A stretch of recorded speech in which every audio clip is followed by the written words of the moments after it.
pineal gland, which produces melanin, it's shaped like a pine cone. And the origin of the word pineal literally means resembling a pine cone. Now, in ancient symbolisms, the pine cone has always been represented because people knew the importance of the pineal gland as it related to melanin and the universe. Melanin is a molecule, and the concept of melanin is, it is black in its nature, and we find it in the cosmos, we find it in the heavens, we find it in water, we find it in land, we find it in everything that exists. The sperm of the male and the egg of the woman, they're both layered with melanin, so that when the sperm penetrates the egg, there is a melanin explosion. And that melanin helps to formulate the fetus within that egg. And that fetus is literally coated with a melanin substance.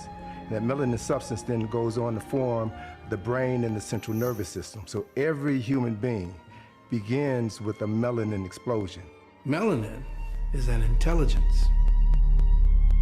It's an intelligence because it is the dynamic, the primary dynamic in every part of the cell. It's a primary dynamic in the core of the human being as well as to the surface of the human being. Its intelligence is responsible for the forming of the nervous system. Every part of the nervous system has these little black dots all through it, which essentially carry information. So melanin, from a physical standpoint, is that substance that accounts for what black people refer to as soul. We move differently, we walk differently, we talk differently, because we have access to a different form of energy than other folk. Not only is melanin a pigment, which is so obvious, but melanin as an intelligence is a communications module that essentially broadcasts as well as receives information by way of light and sound frequency signatures.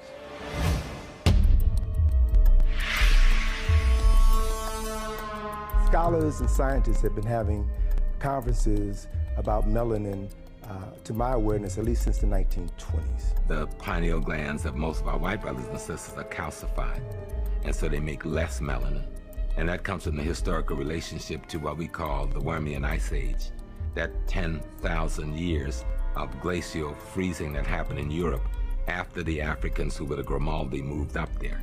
And so it became the survival of the fittest. Who was able to adapt could survive, who wasn't able to adapt died. So those people who were able to get rid of their melanin was able to survive.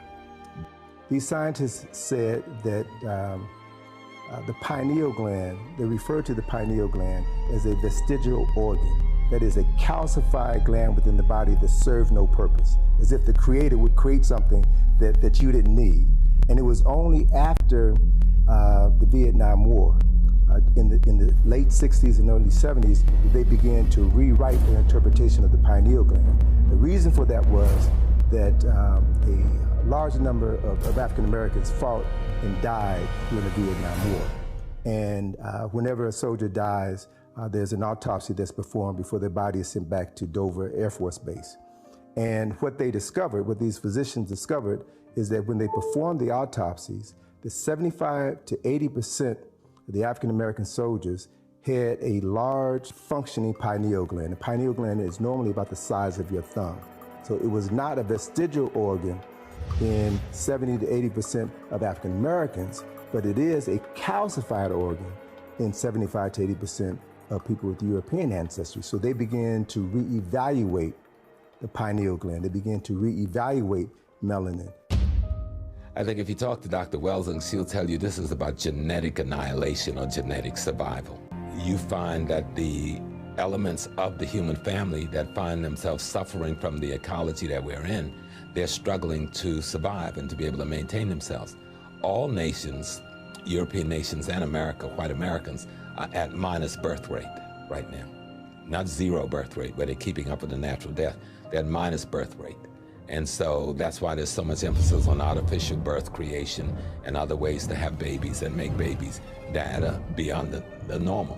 And you'll also find that this adopting black babies the Haiti thing, getting the children out of Central African Republic and Chad, adopting Filipino babies, Latino babies by the white community on such a high level it is to infuse their gene pool with the melanin.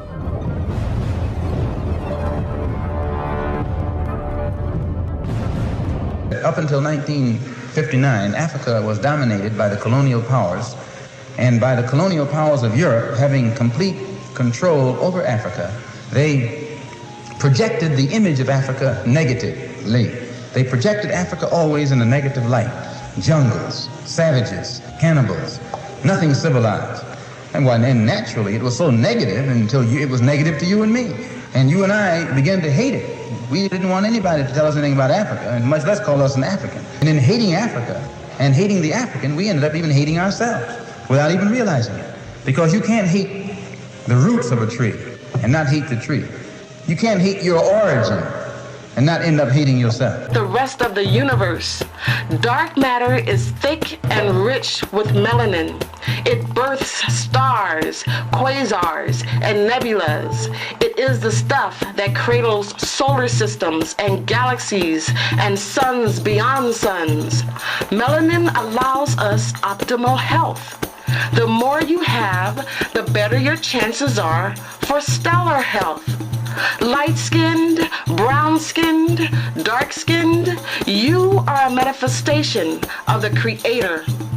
All shame will stop today. All of you who hears this message, remember who you are. Remember who you came here to be, to do, to become.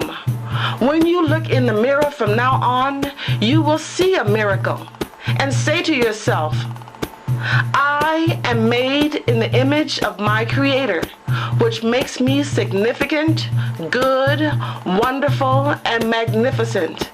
This dark matter called melanin is contained in my brain, pineal gland, eyes, inner ear, hair, heart, spleen, liver, large and small intestines, and every major organ and cell in my body.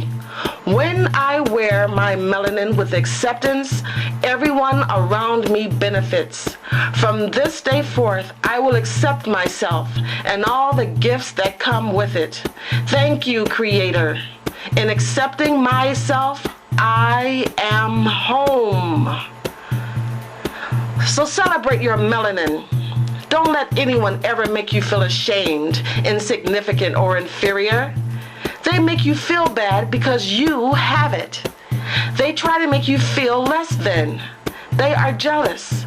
Well, stand in your melanin and celebrate it.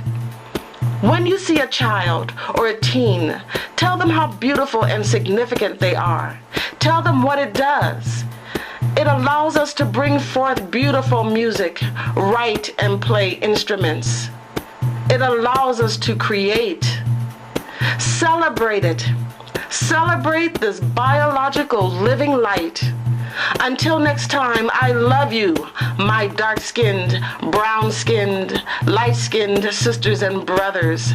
Celebrate with me our biological living light. This hidden science has been kept from us.